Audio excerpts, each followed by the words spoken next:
What if your greatest battle isn't meant to destroy you, but to announce who you really are?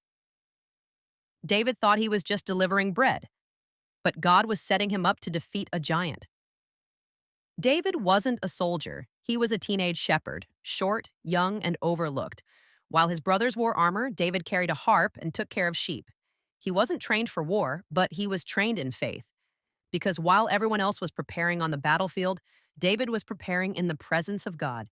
Every lion he killed, every bear he fought, wasn't random. It was practice for a giant he didn't even know existed.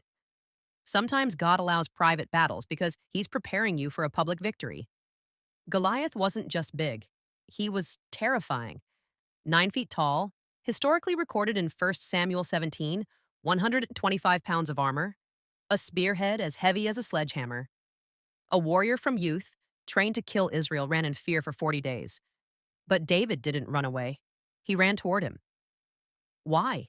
Because David wasn't comparing himself to Goliath. He was comparing Goliath to God.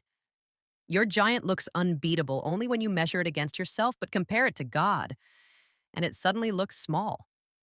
David refused Saul's armor. He didn't need human strength to fight a spiritual battle. He chose a sling and 5 stones. Fun fact: a skilled slinger could launch a stone at 100 miles per hour with the stopping power of a modern handgun. David wasn't fighting with luck. He was fighting with precision and faith.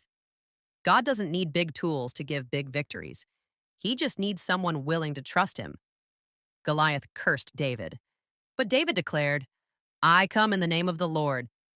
The stone flew. Goliath fell. One shot. One moment.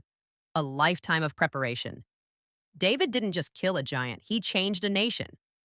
Suddenly, the shepherd boy nobody believed in became the warrior everyone followed. One act of faith, and everything changed.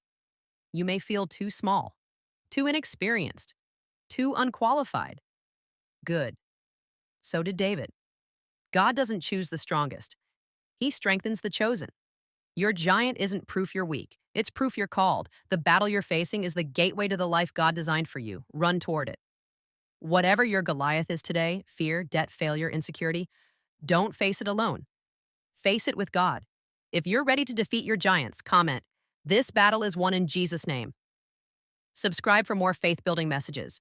Your victory starts with faith.